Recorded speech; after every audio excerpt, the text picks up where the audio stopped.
You know, as we age or family members age, one of the things that probably we all think about from time to time is our ability to stay healthy and to stay at home as long as possible. It's called at-home retirement. And that is what one company's goal is to help us all achieve at-home retirement. It's Generation Solutions. So when the subject came up when I was talking with some family members about my in-laws, I thought I'd turn to Tulane Patterson to ask him some questions and learn a little bit more about our options to stay at home as long as possible. Well, very simply, Generation Solutions was started to help seniors stay at home, to provide whatever services they need, from very simple domestic types of things to skilled nursing. That would enable a senior not to have to go to a facility, nursing home or whatnot, but able to stay at home. I know you have fun. We're in the home of, and someone here that you'd like to introduce. Yeah, I have my good friend and former pastor Lowell Sykes, who is with us this day. Lowell, thank you very much for allowing us to come into your home. Tell us a little bit, if you will, your story and how Generation Solutions has been able to assist you in the care of your wife, Barbara. Well, Barbara has had Alzheimer's disease about 20 years, and I take care of her here at home, and she needs total care at this point. She can't stand up on her legs or speak or even shift her weight in a chair.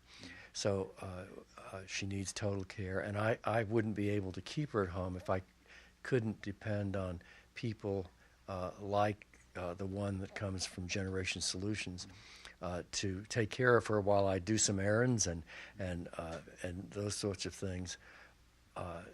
And so it's critically important that we have this kind of organization to depend on. Then too, we get medical equipment from them, a lift. I can't lift her by myself anymore because of her increasing disability. So we use lifts, and we've got a hospital bed from them, and we're just very grateful that they are there. Let me ask you, and I can imagine what the answer would be, but what are the blessings to you and your household of having Barbara remain home rather than be in maybe some kind of an extended care facility? She is in here, the home, surrounded by family, pictures, memorabilia, even though she may not consciously be aware of those, but I imagine that that's incredibly important to you. It is. Nursing homes are very important and fulfill a very needed role in many lives, and so I wouldn't knock nursing homes, but I think she gets better personal attention here at home than she would get in the best nursing homes, because they can't have enough help there to do. She's always the focus of attention here. We pay attention to every sound she makes. We take as long as she needs to feed her, and that's increasing length of time. And so she has so her skin is in very good condition, which for somebody who's been sick as long as she has and as disabled as she is rather unusual, I hear. But I think that she's getting better care here at home than she would get somewhere else. And I love her. I love to take care of her, and I love to let her know that she's loved, and that she, I hug her and kiss her a lot and tell her how wonderful she is, and she is. And so, Tulane, are these the kinds of stories that you hear with many people that you're able to assist? We've been hearing this since the beginning, 1998. And I remember a lady came to me once when we were called by her, and she said, I don't know what to do. And we created a care plan for her. And she said, you guys are an answer to prayer. And I went back to my staff and I said, to be able to make a living answering prayers is pretty cool stuff. And we've been doing this for thousands of people since 1998. Yeah. Generation Solutions has offices in Lynchburg and Roanoke. The numbers you can see are on the screen. You can also get those and more information at generationsolutions.net. Lowell Sykes is going to share a little bit more of his story coming up next on LHOV. You met a couple of minutes ago the Reverend Lowell Sykes, and he has been caring for his wife Barbara for a very, very long time, and he was gracious enough to allow us to sit down in his home in Lynchburg and share a little bit of his story about his wife, the challenges, and how her illness began. Well, she was always the detail person in our family. She never forgot anything, never misplaced anything, and I began to notice that some things were slipping. At first, just thought she had too much to do because she was doing a lot. She was always a very high energy person, had a lot of things going. She rarely sat around. She was very busy, and yet.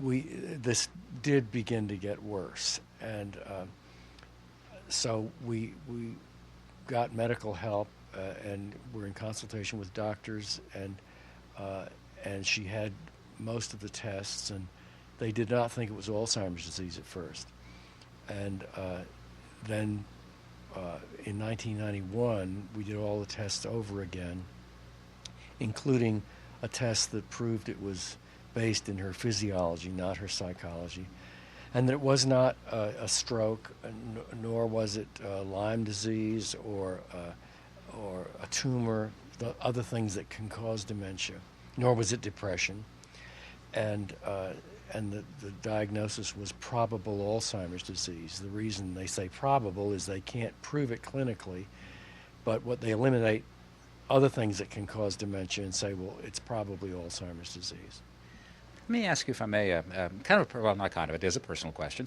As a pastor or reverend, someone that people often would turn to you for assistance when their lives were challenged by things like this. How was it for you? I mean, and I imagine I know the answer to this, but who or what did you turn to when you were faced with this challenge? Well, I was surrounded by a very loving and supportive congregation. And some very fine friends. Very often when a person has Alzheimer's, it's like a person has died in the family. People don't know what to say, so they don't say anything. And a person who's giving the care feels very isolated. That was never true of me, because people did ask, and they really wanted to know. And I never felt abandoned, but very, very much cared for. And that's continued to this day. Now, you have recently completed the writing of a book called 20 Years with Alzheimer's Disease. Why was it you embarked on that project? Well, I did it at first to have something that I thought our children and grandchildren would like to have. And long before Barbara got sick, I had kept a daily journal. So it was easy for me to go back to my journals and know precisely when the various things had happened. It's hard to just think back and remember that, at least it would have been for me, out of the blue. Then a few friends who knew I'd done this for the children, and I finished that a couple of years ago, thought that it might be helpful to people beyond our immediate family, and wondered if I wouldn't consider that. So I went and eliminated a lot of the family detail that I'd had in the original for them, and did this and just finished this last month. It was, and I hope that it will be helpful to people. What do you hope that someone now, is this a book that someone who maybe has or knows someone with Alzheimer's would read, or do you think this is a good read, if you will, a good educational piece of material for anyone? Well, of course, if you have somebody that you're concerned about with Alzheimer's disease, I think it would be especially meaningful to those people. But I think anybody who's dealing with grief, and we all deal with various kinds of griefs at various times in our lives, I think anybody who's dealing with grief would find it helpful. And perhaps some people who aren't dealing with it now but know they will if they live very long would find it helpful. I guess that is the unfortunate thing, is all of us at some time in our lives will be impacted personally, family, or know someone who has suffers from Alzheimer's. That's right. So I hope it would be helpful for any number of people. And I want to thank Reverend Sykes for sharing a little bit of his story and that of his wife, Barbara. You're watching Living in the Heart of Virginia.